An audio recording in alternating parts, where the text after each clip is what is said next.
Good afternoon, ladies and gentlemen, and a very warm welcome to today's webinar, which is in collaboration between the RBCC and In2Matrix. My name's Alf Torrance. I'm the Executive Director of the Russo-British Chamber of Commerce, and I'd like to start by thanking Gerard Balthazar, founder and CEO of In2Matrix, for today's event. This is the third such webinar in the series that I personally have participated in, each one looking at how employers can best be supported when it comes to employee benefits. Today, we'll be looking at group risk and how these products can be used by employers to help improve well-being and mental health and decrease absenteeism in the workplace. We have a great panel, as always, to discuss some of the issues involved, who all come with a huge depth of experience in this area, including, of course, Gerard Balthazar, Jan Podstadsta, Regional Manager for Central and Eastern Europe, and he works for Generali Employee Benefits, and he's based in the Czech Republic. We also have Wim Moldenaars, who's Assistant Vice President of International Group Program, and he's based in Belgium. Today's discussion will be moderated by Norman Ude. He's In2Matrix's Deputy CEO. Norman, this is becoming a habit. Great to see you again. A very pleasant habit, I'd have to say. Over to you. Yeah, thanks very much for the, again, nice introduction. And as you mentioned, it's not the first time. It's one of a series today of webinars we did with In2Matrix. So in the past, maybe you missed it, we had webinars about employee benefit in crisis, especially after COVID-19. How to make your employee benefit program better, how to get more out of the program. In addition, we had also been informed about the new trends after the COVID situation, what changed, where they have to look out for, how to get the data, how to make the assessment. So, and today we have a complete new topic, which I think really nicely fits into the series of webinars we had so far. We're talking about today about creating a new employee benefit model in the post-pandemic world. So I'm really happy to have again the opportunity to moderate this one. So, and as I've mentioned, so we have again, I think a strong panel here with the colleagues with the international background and the long-term experience. And I think we will jump into the first topic soon, but first I would like to again tell a little bit about the rules which we set up. Can we get the next slide, please? Or let's say, yeah, the rules. So first of all, we will mute all the participants except the speakers. There is a chat function in Zoom, and I'm pretty sure everyone is familiar with this one after being, I think, nearly a year now in the Zoom land for everybody. So please type in your comments, your questions into the chat box. We will follow this up. We will have a Q&A at the end of the session. Plus, I also urge you, we will have a couple of polls during the or after each speaker. So please make sure, and it would be highly appreciated if you participate here. So, and that's all for me. So I would then hand over to the first speaker, who is the CEO and the owner of In2Matrix, Gerard Balthazar. Gerard, please take over, and thanks again for sharing your insights, and up to you. Good. If I could have my slides, it would be great to start with. Great. Thank you so much. Good afternoon. A huge thanks to the Russian-British Chamber of Commerce for partnering with In2Matrix in this series of webinars focusing on transparency, efficiency, and cost savings. Massive thanks to each and every one of you for supporting our first webinar on optimization and consolidation of global benefits, and also the second one focused on the healthcare and the wellness post-COVID market. Today's webinar is creating a new employee benefits model in post-pandemic world. Realistically, what exactly that means, we don't know that yet. We're going to learn as we go what exactly the new model would be. However, there will be some insights as we go along. Before we start, a little bit about In2Matrix. We are a global consulting firm specialized in helping the small, mid-sized, micro, multinational companies, helping them to consolidate their insurance, employee-related insurance around the world under one roof, and hence bringing significant cost savings. That is what we do. Yes, we are present in Russia, in Ukraine, in Kazakhstan, in some other European countries, including the UK. We are also part of a global firm which has presence in 118 countries. So we do have the global reach, which is extensive, as well as the global and the local knowledge. So coming back to what to expect post-COVID situation, we are now going through a second wave of virus infection. Yeah, the consequences of further restrictions and uncertainties continues, and once again, devastating the economy and our well-being. Businesses, they don't like uncertainties. Unfortunately, we don't have a choice but to deal with uncertainties forced onto us. However, we have a choice to rise up to the challenge and do the best as we can to save the business and to take care of the well-being of our employees. Apparently, it is predicted by the second half of 2021, half of the small micro businesses may be closed. As you know, SMEs, they are the backbone of the economy. And if this nightmare scenario is likely to be true, the damage to the economy could be unimaginable. This crisis we are facing is not caused by financial institution like it happened with 2008 or 2014. This is a health crisis like we never witnessed before. So it is now more important than ever to rethink, to reimagine, to reinvent, even to the extent of disrupting strategy to take care of our employees' well-being, because employees are the most important assets, not just stocks and shares and fancy buildings and cars, it's the employees. Could I have the next slide, please? Yeah. The post-pandemic, our new level of expectations to take care of employees is going to be quite high. And the cost for reaching that expectation will also be high. The pre-pandemic perks and benefits we gave to employees is not going to hold up post-pandemic world. The benefits promoted a year ago is so outdated, so old. The employers should be examining and rebuild benefit design and also to see how it is funded. The benefits offered before, it's going to be totally different because the needs of the employees are likely to be different post-pandemic because the priorities will be different. So that's why it's important we ascertain the real needs of employees. If you look at this slide, it's from a recent survey done. It shows there can be a significant difference between what we think employee needs versus their expectations. If you look at some of the benefits, for example, right on the top, VMI, it should be VMI, the health insurance.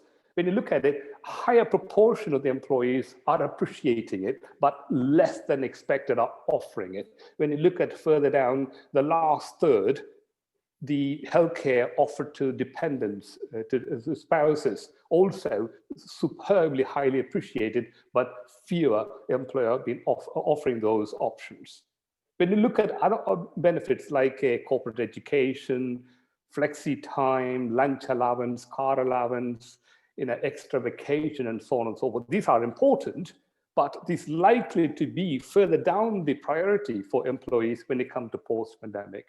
That's the key. So the important is to communicate with the employees and find out what they really need post-pandemic. In today's webinar, we will be focusing on the advantages and disadvantages of consolidating these benefits from different parts of the world, how we can implement a multinational pooling or a captive, whichever may be suitable for your needs. We will be discussing the practical solution, do's and don'ts, when you engage in this wonderful project. So imagine a finance director walks into your room and gives you $1 million and say, throw it out of the window. Would you do it? No, you won't, right? Exactly. But that's exactly what we are doing if we don't look for alternative options to a fully insured contract that's available. We are throwing away money out of the window as we speak. So today we're going to focus on the alternatives and how best to reduce the cost of offering employee benefits altogether. And the next slide, please. This slide shows the options you have, scale 1 to 6, just to give you an example. Scale 1 is a fully insured type. It doesn't give you savings, but very, very, very common with the vast majority of the multinationals. Certainly not the most cost-efficient way. Under this option, if there are no claims or low claims, the insurance company won, you lost. If there are claims, claims, they are subject to increase the premium when it comes to next renewal. Either way, you lost. If you look at other options, whether it is 2, 3, 4, and 5, and 6, it gives you a better control on your spending and participating in the share of the profit if the claims are low. You can passively manage a multinational pool, or you can take an actively managed pool. The same you can do with the captive as well. You can actively manage or take a more of a passive control. However, the actively managed pool and the captives could give you a better result. Can I have the next slide, please? Yeah. So what is consolidation of benefits? There are many fancy explanations for this, but to keep it very simple, it means you're using your buying power from different parts of the world, with different policies into one pot. Using one set of insurer network wherever possible. Doing so, you're likely to get upfront discount. The savings can be anything between 5%, 10%, 20%. It's like you buying a car. If you buy one car, you don't get a discount. If you buy 10 cars, they may give you a discount. If you buy 100 cars, they may give you a lot more discount. But if you buy 1,000 cars, then we're talking a totally different pricing strategy, right? So that's exactly what we are doing here, purely by consolidating from different countries under one roof. Multinational pooling, it's a method the global companies tend to use to manage the risk of their employee benefit plan throughout the world. The different employee benefits program from different countries are combined to set up an international pool. Most important thing to remember is that companies use multinational pooling to save money, to have a better control of the cost and risks. You can include most of the employee benefit plans like life insurance, accidental, disability, retirement planning, etc., etc. This need to be discussed. There are different risk level, of course, but it is possible.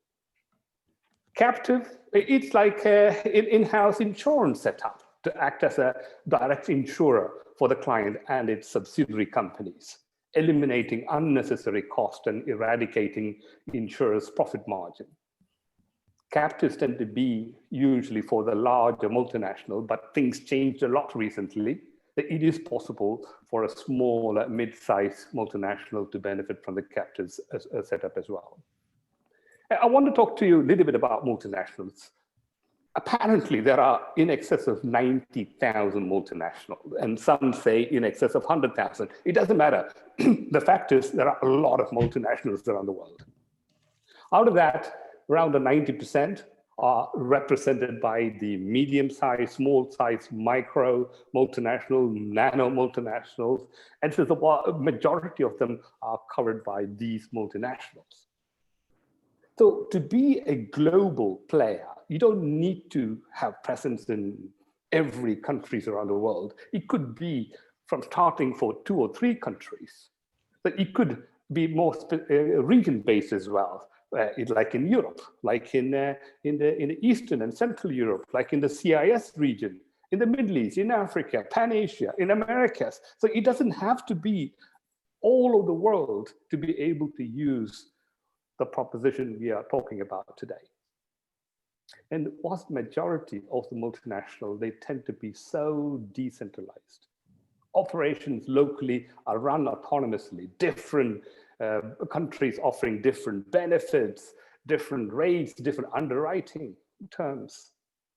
So to bring cost efficiency and streamline the process, we need to pull them together under one roof. Next slide, please. Currently, apparently, there are just over 1,000 employee benefit multinational pools.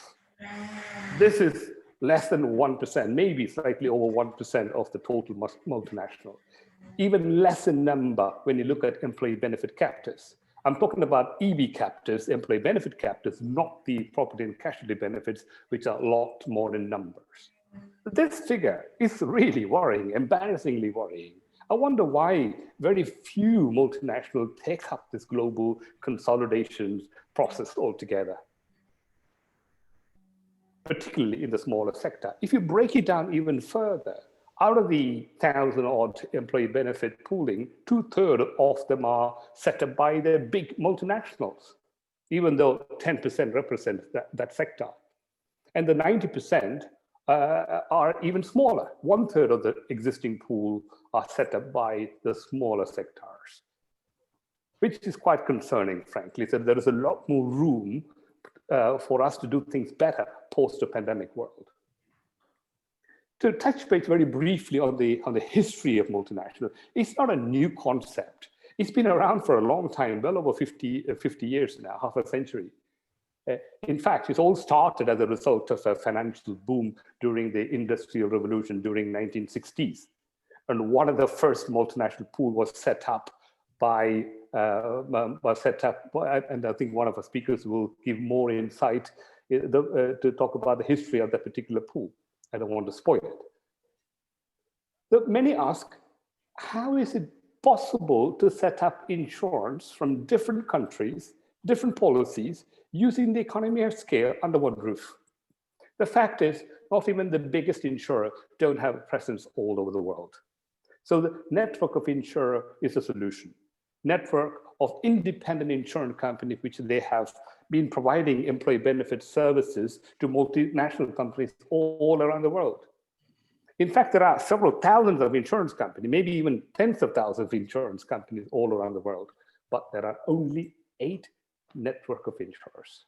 Some of them are pure networks. Can I have the next slide, please? Some of them are owned by insurance companies. There are pros and cons, and not all network can meet your exact needs. And that is the task of a professional consultants to analyze that and find the right partner for you. And what you see on the screen are the 8 network of insurers as we know today. So next slide, please, if I may. Historically, the multinational pooling and the captives have been used by larger multinationals, as I said, and there have been significant developments recently, many years ago, with the multinational pooling and captive market developing into a multi-employer pool. Basically, what you see on the left-hand side is one standalone pool for a client. In the right-hand side, you see pool within a pool. The small dots represent one client with the multiple small clients into a pool within a pool. The biggest advantage of this is that giving opportunity for the smaller multinational to share positive impact of the low claims by being part of a pool within a pool. Post-pandemic world, we need to change the way we think of the benefits, how we need to change our mindset, start by ditching our old thinking, our old practice. Employee insurance should not be cost-driven. It has to be benefit-driven. We need to put employees first. May I have the next slide, please? Yeah. This slide, it gives you a snapshot, the result if you consolidate benefit under one roof. This example assumes the risk remains, the claims remains the same. On your left, you see a pre-consolidated scenario, and the right, you see a post-consolidated scenario. What you would notice is that the administration cost, all of the expenses gone down. But most importantly, you notice the profit margin increased for the client, which is in green, and the profit margin for the insurer reduced significantly. So the saving from such initiatives can be significant if you do it right, which could be brought back to client and funded to enhance the employee benefits program even further under this difficult climate. And which also can be used to develop skills development within your company as well. So there's a lot to be saved. The next slide, please. Well, to conclude, I want to leave you with food for thought. Tempting it may be to continue to evaluate as you've done before, but it is best to sit down, methodically review the whole human capital strategy. Start from the basic, start afresh, adjust the benefit design to your new business model post-pandemic world. The benefits, what we used to in the past, won't be the same post-pandemic. So it's very important to sit down and look at it in detail, talk to your employees, do the survey, find out what they really need. Cheap is not the best. Ask your insurer to be transparent with the pricing and with claims. Savings does add up with a win-win situation if we do the right thing. Employees, they will remember the actions the employer took during pandemic to keep them safe. If your legacy is not a good one, you're likely to lose your employees when the market does pick up. So the happier, healthier employees means increased productivity, which results in lower claims, which leads to lower costs to employee-related insurance. Thank you so much indeed. Please keep safe, keep healthy. Thank you. Sure, thank you very much. I think for many of us here in this webinar, it was I think maybe also a new topic. So I'm really looking forward to maybe to get a couple of questions from the audience to the Q&A later on. And thanks again, Gerard. I think it was a good topic, especially for everyone here in the webinar who is running operations over multiple countries and always asking, so why do I have so much different contracts? How do I need to coordinate them? Why do I have different employee benefit plans and coverages for my employees? And I want to harmonize this one. I think this is a solution which can be set up. And plus, as Gerard mentioned, there's much more around this. It's coordination, it's consolidation. I learned also it's a lot of benefits. So you as a company can even benefit from this one. And it is more like you move from a passive role where you choose a broker into a more active role to manage such a pool with a good partner. Thanks, Gerard, for this one. So we would like to move on. So can we move the slide then, please? And I think I would like to hand over the word to Jan, who is, I think we're working with the colleagues along together. We had a lot of discussion already about the pooling with the colleagues from Generali, and I need to say, being also in the industry for many years, I think Generali is one of the companies who's really active in this topic, in this segment of products. So I'm really keen and look forward to hear news about this topic. So Jan, thank you very much for joining, and I'd like to give you the word, and please go on with your presentation. Thank you. Thank you very much for the introduction and for the invitation, for being given the opportunity to speak in this webinar. Thanks also to Jared for the nice introduction on the topic as such. I am actually dealing with employee benefits and multinational pooling for quite a long while already. With employee benefits, it's almost 20 years. 2/3 of this time I spent with Alico and AIG, and 1/3 of this time spending with Generali. And for Generali employee benefits, multinational pooling, these kind of financial schemes is exactly the daily bread, and it's what JEP is doing for the last almost 55 years. So it's a great topic to be involved in. I was actually asked not to make it to a sales presentation, which was hard to resist. So I'll take it a little bit more from an, let's say, academic perspective, talking about what is pooling, what is the structure, the hierarchy of an pooling network, and how this is organized with the company and different parties being involved in the pooling process. I'll be talking a little bit about the benefits of the pool, because as Jared was saying, probably once you're talking about multinational global schemes, the first what rings in your mind is the financial aspect of this kind of arrangement, but it's not just the financial side, it's more than that.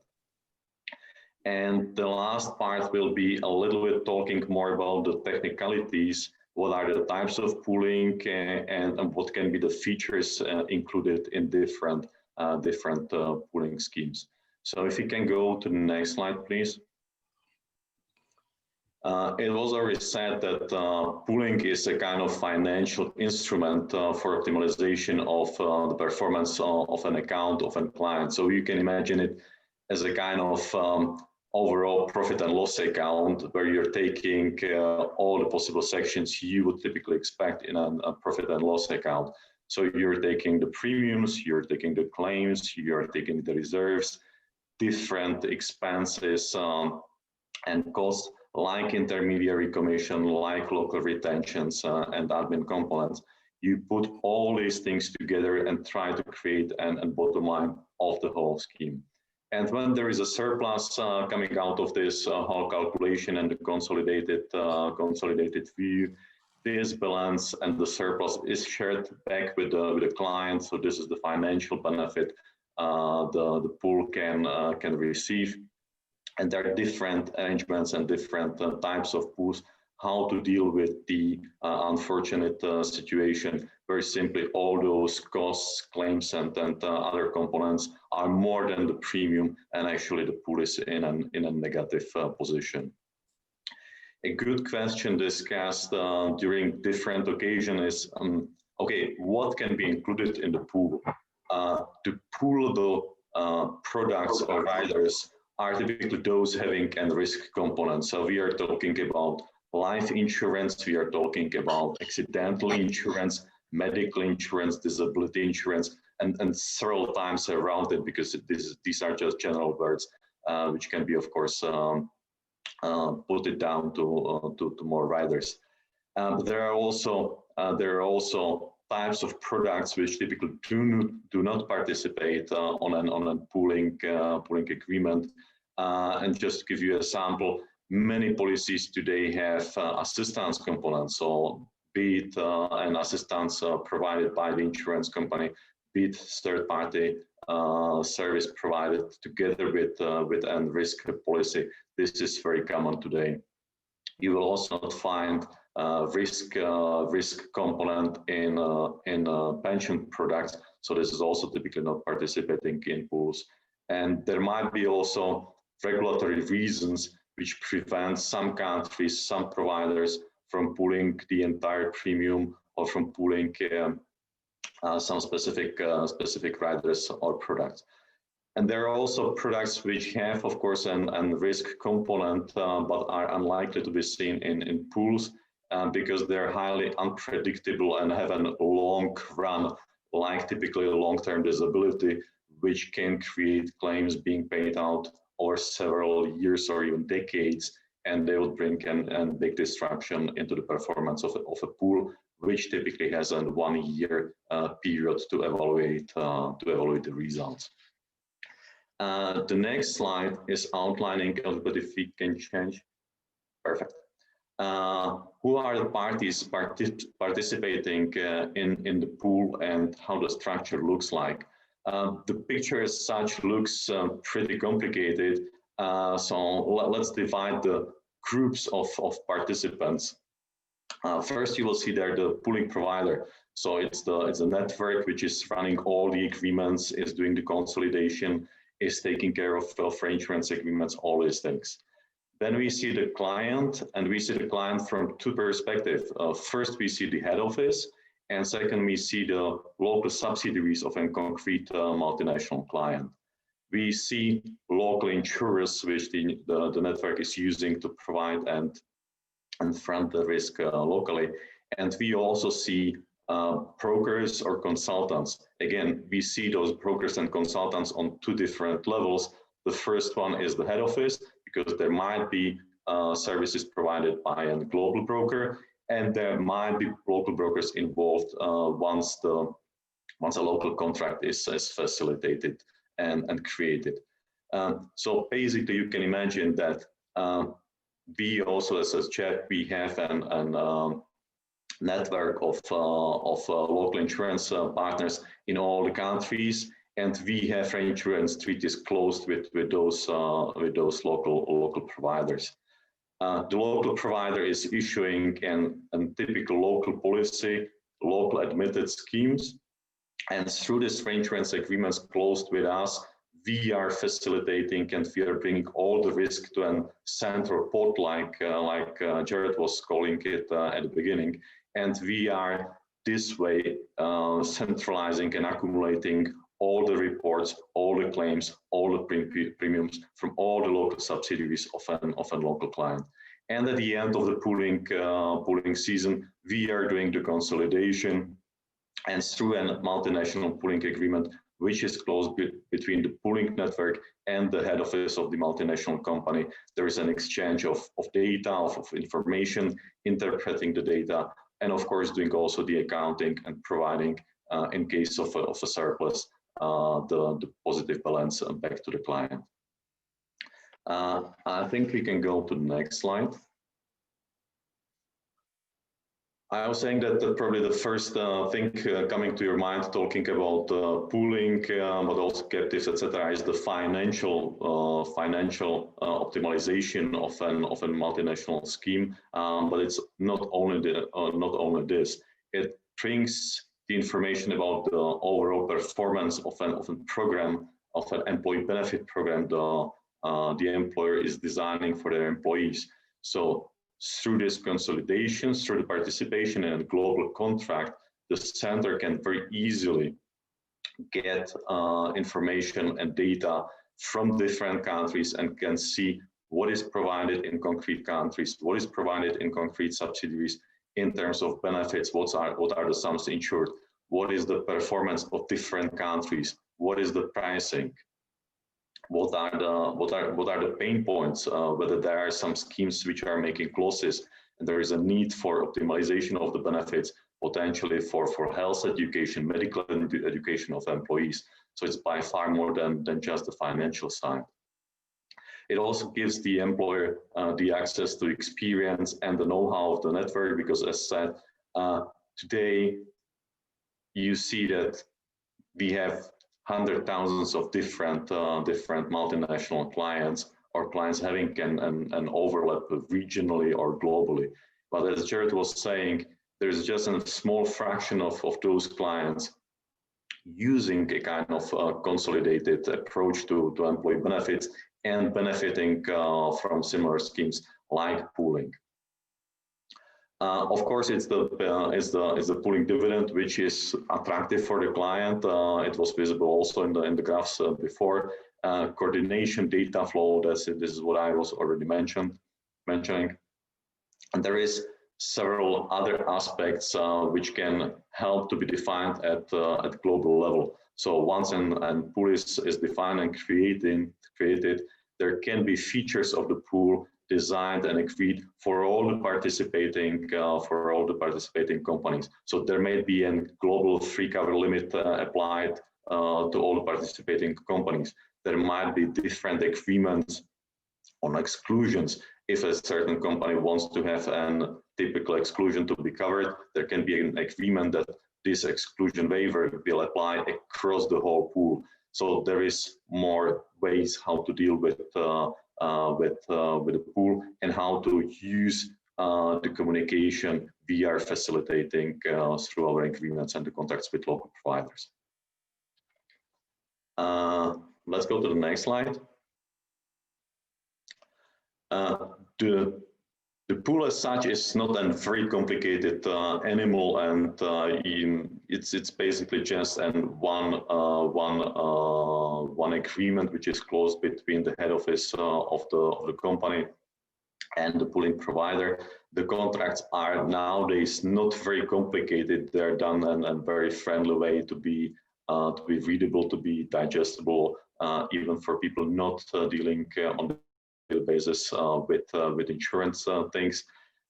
Jared was talking about different, let's say, management level of pools. So there can be companies having this global agreement, but not being actively involved in the management, not being in daily contact with network, not creating a kind of HR strategy or employee benefit strategy.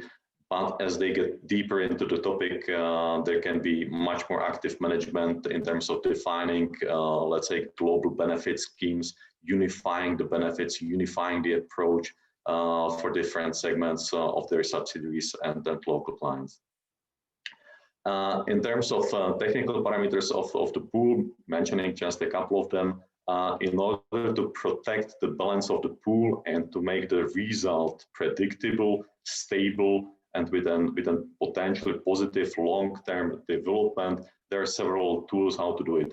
One of them is the pooling point, which is an individual loss protection. So giving you an example, if we have people being insured for 800,000 euro for life insurance, and the individual stop loss, the individual pooling point is set at 300,000. All the losses above this 300,000 would be absorbed by the network, by the insurance company, and would not be accounted towards the result of the pool.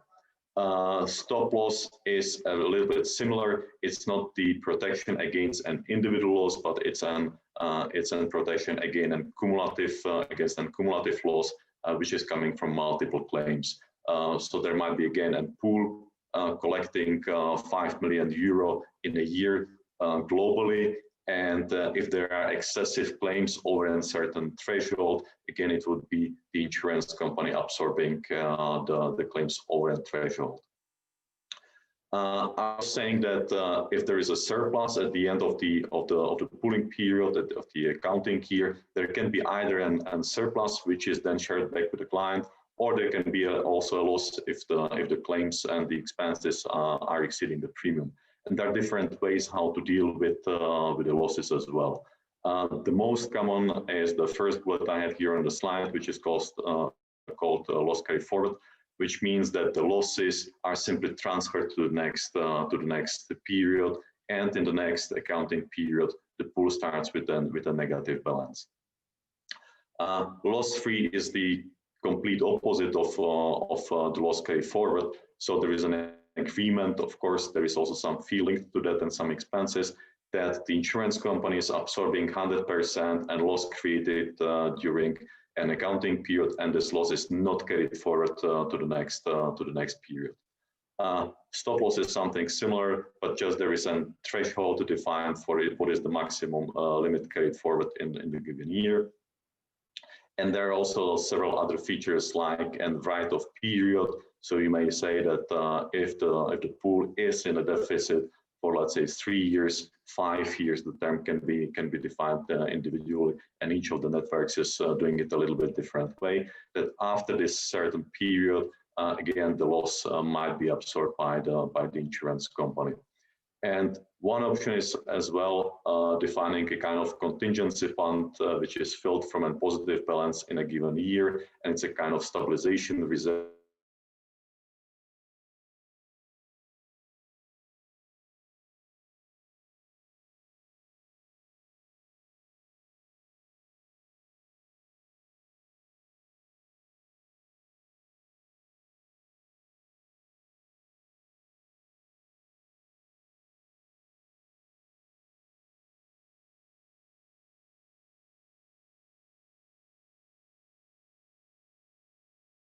We go quickly with questions, then we wait until like James is back, and then we move on to Wim, because I think Wim has a really nice informative slides. So I would like to show them because I think it helps a lot. So oh no, we are back. Then I think important to summarize. I think what Jan said, I would not call it a lecture as he made it. I think it was really building up on the knowledge, on the information we got from Gerard. So for me personally, and I'm not quite sure how you feel, but there was a couple of good takeaways from this topic, especially for me in my mind was really good that you showed the structure of a pool, and it seems actually it's not that complicated if someone is running it, but the big pluses here was, I think, is transparency to see really who is performing in which countries, where we have issues, maybe with health, maybe with life coverage, and I think this part of making things transparent and comparable, I think it will help especially many companies who are running these international operations. And plus, thanks Jan for this, and it was really helpful to understand this. And there was one question we had already in the chat and between what happens with the losses if the pool has a loss. So you answered this. Thanks for this. So I would then, James, please, can we go to the next presentation, which is coming from Wim. So he's talking about the advantages and hurdles of placing a local able benefit program into a captive arrangement. So I think this is something also we touched, and then Gerard, this topic captive, he touched on. So I would like then to pass to Wim for his presentation. Thank you. Okay. Thank you very much, Norman, and thank you very much to the Chamber and to In2Matrix for inviting IGP. So I think that if Jared would be looking for a job later on, we can probably hire him, because he definitely correctly explained all the differences from pooling over to captive. There is one thing that you have to change in the future, Jared. We don't have 8 networks anymore as of 1st of January. Because AIG has stopped doing that, or will be stopping doing that in a month, so we'll end up with 7 networks. But it's important on the pooling side, indeed, that it is, although it looks a bit strange, but it is free money, and that is very important to know. There is nothing as a negative for the client, and that might be a bit surprising, but it is the case. And the way that it was started in 1967 was just because of the bargaining power of the multinationals. If insurance companies could live without pooling, they would be living without pooling. If insurance companies would be able to live without giving a local profit sharing, they would. But so it's just the bargaining power and the fact that the world has become global, that these pooling arrangements have been set up. So you can go to the next slide. Because as Jan said, well, maybe this graph is a bit complicated, but as we all use the same graph, it's very useful. So thank you very much, Jan, for almost using the same one. So from an outside, all these pooling networks look very similar. The only difference that you have between the networks is that who's the network reinsurer, and obviously, as you can guess, with JAP, it's going to be Generali that is the main reinsurer. With the IGP network, it is John Hancock Manulife, so an American-Canadian company that is reinsuring all the contracts. But it is very important when we go to the next stage where you see about captives, because you need that reinsurer there enabling the captive to take the risk from these different local insurance companies. So in the next slide, because as I said, we differ slightly from Generali in the way that what IGP has selected to do from the beginning, although John Hancock Manulife has operations in different countries, we have selected insurance companies in different countries to represent IGP. And why am I putting this slide on when we talk about captives? You'll find out in a second, because the local insurance companies are still needed in this captive arrangement. So they become fronting companies, but they still will be doing the local reporting and the local service towards the local subsidiaries. So you see some famous names on our list of network partners. Some of them, like Allianz AXA, having their own network as well. very large companies, in return relatively smaller pooling networks, but still they decided to have their own pooling arrangements. If you go to the next slide, you see that in some countries you have typical insurance companies that are very large in their local country, but not operating outside of another country. So for example, PFA Pension in Denmark is the #1 provider in Denmark, but they are only operating in Denmark. So that's also very important. I've also put this slide in so you can see that IGP works with Welby and Renaissance. But you can go to the next slide then, where we talk about the different ways of looking at the different products.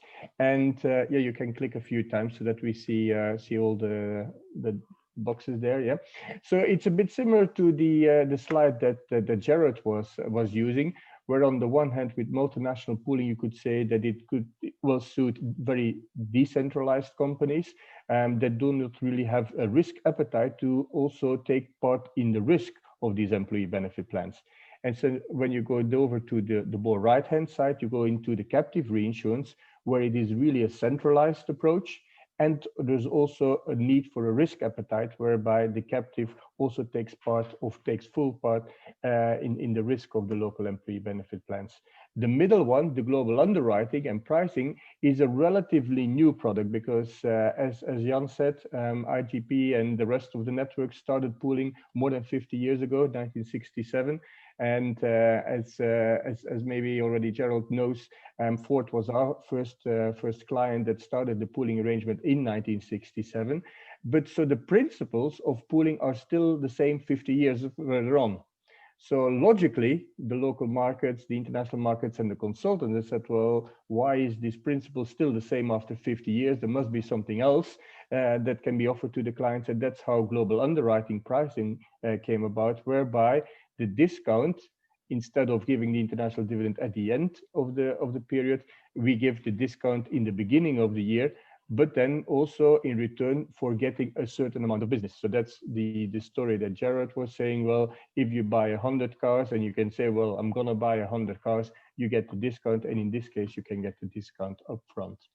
Going to the next slide, where we have explained a little bit what a captive is. So as Gerald again mentioned, it is an insurance company that is fully owned by the company itself, by the multinational, but in reality, it's also a separate legal entity from the multinational. So, but of course, there's a lot of correlation between the two because the captive typically insures the risk of all the subsidiaries of that multinational. Okay, so typically what we see is that it was used for P&C business, and also when you look at the captives that are operating in the world, you see, for example, that it's often, for example, Dow Chemical that has a captive called Dorinco, whereby the Dorinco is taking the risk of all these oil tankers of Dow Chemical full with oil, and obviously you have a very high risk exposure there. So these kind of companies, but also pharmaceutical companies, so that is the AstraZenecas and the GlaxoSmithKline, etc., typically have their own captive to insure their own property, casualty, and liability risk for their subsidiaries. Could also be used for car insurance, etc. The newer coverages, and with newer I mean the last 10 to 15 years, employee benefits plans have been considered by the captives to be taken on as an extra risk. Now lately also cyber risk and other risks that are becoming more normal. Next slide, please.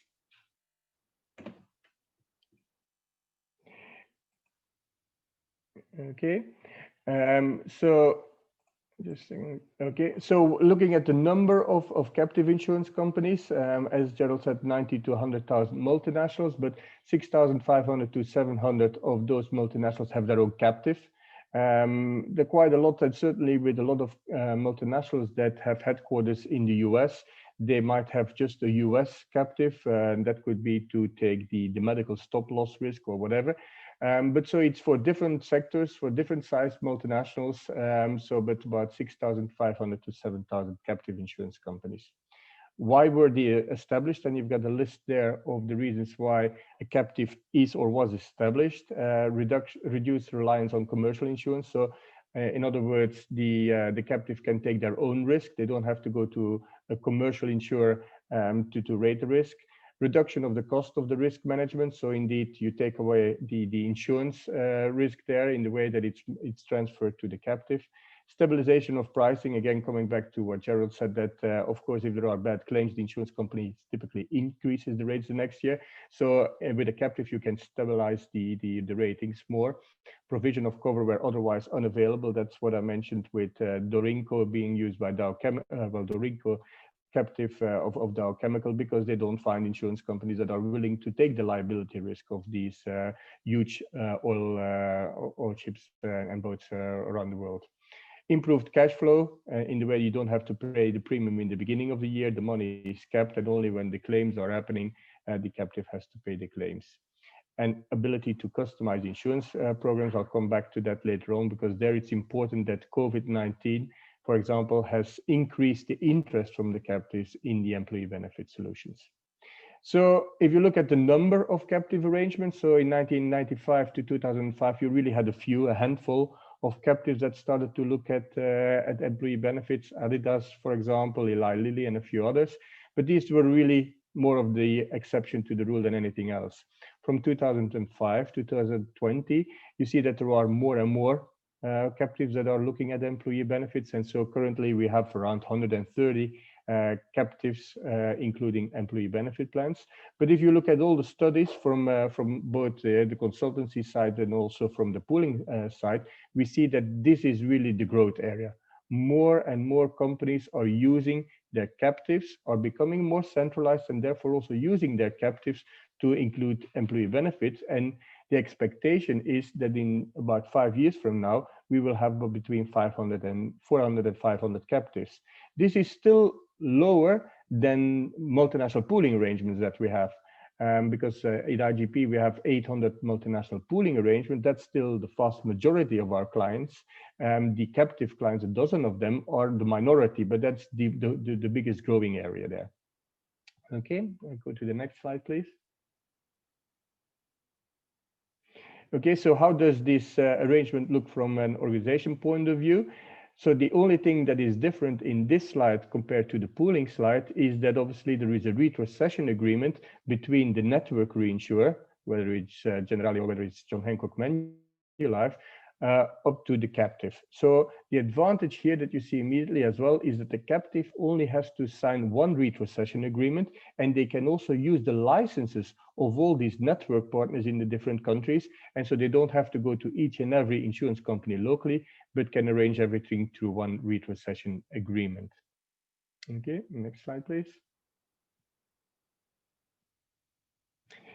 Okay, so when you look at employee benefit plans, as I said, there's an increased interest from the captives to also include employee benefit plans.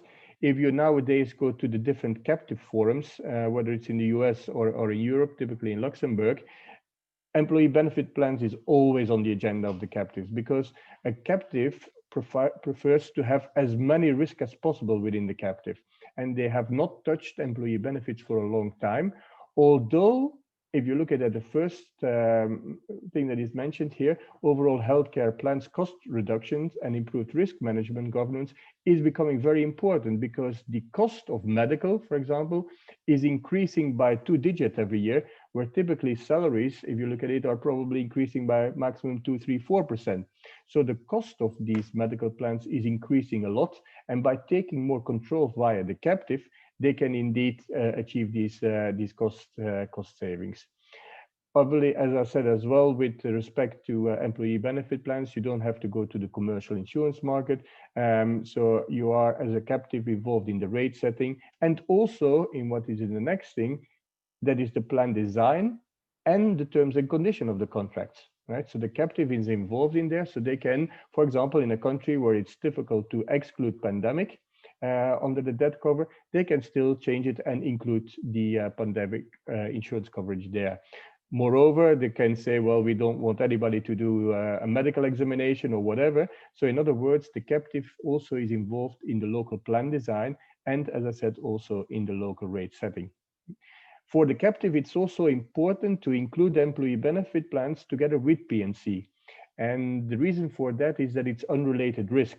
In other words, it's not because this oil tanker of Dow has a problem in the Black Sea that you would have more disability claims in Belgium. So that's really unrelated risk. And for the financial rating of the captives, that is very important. If they can show to the authorities and to the financial control authorities and to the financial rating agencies that their risk is spread over different coverages, they get a better financial rating. Okay. The next thing is all about data. So the advantage for the captive arrangement as well is that the captive will get a lot of data, a lot of claims data, etc. And if you look at what multinationals are doing nowadays, is they use that data to, for example, adapt their wellness and well-being programs to see where do we have high claims and what can we do. So it's a lot of interaction between the captive and the HR teams of the multinational. The local insurance companies become a fronting company. So that's why I said it's still important to use a strong local provider, because they will still be the local insurance company for the local subsidiary. They will be responsible for the service, etc. And of course, all the information from the insurance company to the employees is very important there, of course, as well. One retrocession agreement instead of having so many is the last bullet point here. Obviously, that's a lot of advantages. So if there are lots of advantages on the next slide, you will see the disadvantages. And I wouldn't really call it disadvantages, but it's more something that the captive needs to consider before going and including employee benefit plans in their captive arrangement. So the first thing is, of course, the risk exposure. As Jan said, in the case of bad claims and there's an overall deficit, in the pooling arrangement, the company, the subsidiaries and the multinational will never have to reimburse that deficit. Obviously, when the captive takes the risk, then they will be responsible also for possible deficits in the account. But if you look at compared to the P&C business that they will typically do, they will say that it's a relatively low risk, but it is quite volatile, of course, and you have to have a capital commitment for that. Required resources, I think that is the main reason why some of the captives are still hesitant to include employee benefit into their captive arrangement, because it requires administration resources. When we talk about rate renewals, then obviously they will also be involved in that, and then you will need to have the expertise. Obviously, you can use a consultant, a broker for that as well. Minimum requirements, well, you don't want to use the captive if the total premium is very, very low, because there are minimum costs involved. So typically you see that the captive will need to have 1 million of risk premium in the arrangement before they include the employee benefit plans. Required control over the subsidiaries, that's the fact that I mentioned earlier, that this really works only for very centralized companies that can instruct their subsidiaries to work with an insurance company that allows to do the captive reinsurance. So it's really for the centralized companies, and I'm sure that Jan will agree the most successful captive arrangements that we see where there is a close interaction between the different departments within the multinational. So that means risk management, procurement people, HR people, compensation and management, compensation and benefits people. So it's really a high level support that you need, and that's why I said C-level. You still, of course, have these fronting companies, and the fronting companies will still do the administration and will be paid for doing the administration. And we have to follow all the local regulatory provisions. That's important because a lot of the governments nowadays are saying, well, if we allow all of the risk to be transferred to the captive and we give tax advantages for the employees and the employers, shouldn't we try to limit it? And there are some regulations in different countries where 100% reinsurance to the captive is no longer allowed. Okay, then the next slide, looking at timing. Okay, so I'll quickly go through this because I've already mentioned all of these items. So high risk appetite from the captive, need to be centralized, expertise, working together with different departments, etc. The different products as a last point, so you can only have risk ceding only, whereby only the risk is transferred to the captive, but the premiums are still paid locally and kept locally for paying out the claims. So in other words, there's only a settlement at the end of the year, or you can do risk ceding and premium transfer, whereby the captive takes the risk, but they also get the premium in the beginning of the year when the premium is paid locally. And so there is a cash flow advantage there. Okay, so the next slide is just exactly the same what I mentioned earlier. The flexibility there, whereby you can have some contracts where you are reinsuring the risk only. In other countries, you can have also the transfer of the premium. Yeah, you can click a few times. So because there are, yeah, so there are 3 parts of there. Okay, but that I already mentioned. Okay, last slide is the reporting. So that's also a big advantage for, there are 3 points there.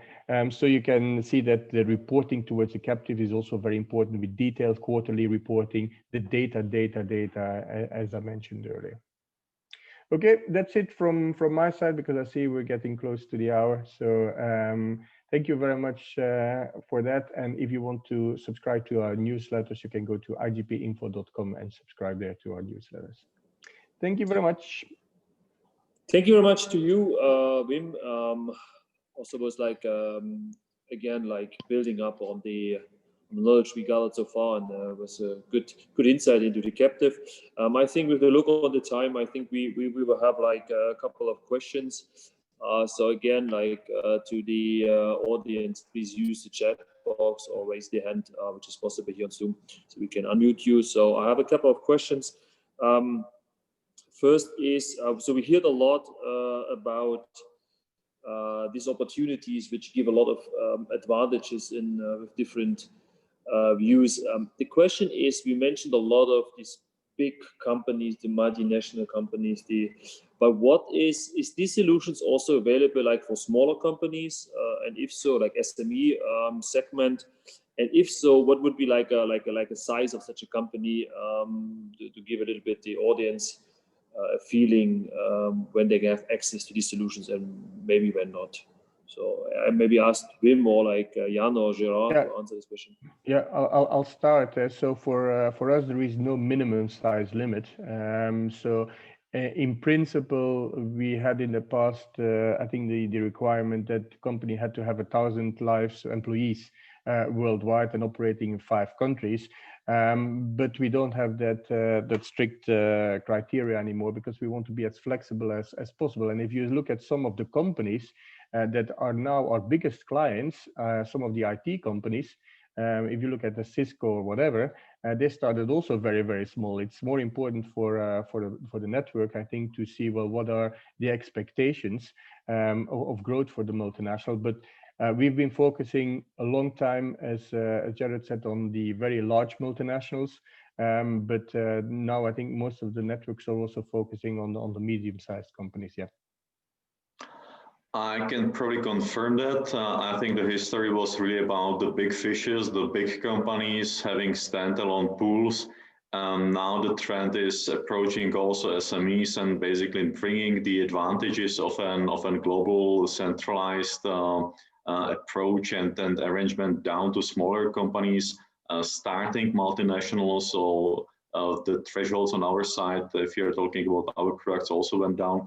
We have in this multi-employer contract the minimum participation levels of thousands of euros.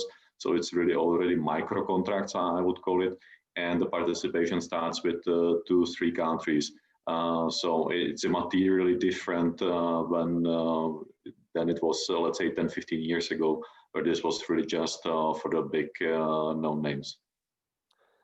Just to add what Wim and Jan said, Jan described it beautifully. Some of the small is a micro structure. When you look at the description of multinationals, the large, mid-size, small, micro, nano multinational, if you take the nano, micro multinationals, when you look at the global spending on EB related expenses, you're still talking some significant amount of money. So we shouldn't forget that. It easily adds up into 500,000, 1 million plus as a nano micro multinational. So there is no reason for the smaller multinational to be shy away from the fact they cannot use the buying power. There are options out there to use the cost saving measures. It's very important they understand that. I think we professionals need to go out there and spread this message to the market. Yeah, but as a matter of fact, as a pooling network, we would prefer to have 10 contracts with 100 employees insured than one contract of 1,000. First of all, on the 1,000 employees, the cost savings as a percentage of premium are probably much lower because you already get a more competitive local rating, but also because the risk is spread more when you have the 10 countries, of course. Yeah, thanks. And I think I would then have used the last question. So we saw that from a provider point of view and from a partner point of view, so the choice is limited, but there's a choice. Maybe a really quick last question here. If a company, if a customer would like to go in these kind of pooling or captive arrangements, what would be maybe each of you one or two, what were the major criteria from your point of view, from your experience to choose such a partner to build up a captive or to build up a pooling solution? So what would be the attributes you would require from a partner? I don't see really attributes of a concrete client, as we have been already saying today. It's starting with small clients, having a regional overlap. Yeah. Sorry, the other way around. From a client perspective, if you choose Allianz, Generali or whatever, a partner in setting up such a pool, yeah, what would you look like from a client perspective? How to choose such a partner? Is it the number of network companies he has, maybe experience, or what do you think? Yeah. Definitely. There's a lot of criteria indeed, Norman, that can be used there. You can look at the geographical spread, whether the network is really operating in the countries where you have subsidiaries, of course, and also look, of course, at the local providers, because no matter how important pooling becomes, it will always be an icing on the cake. The local perspective is going to be the most important.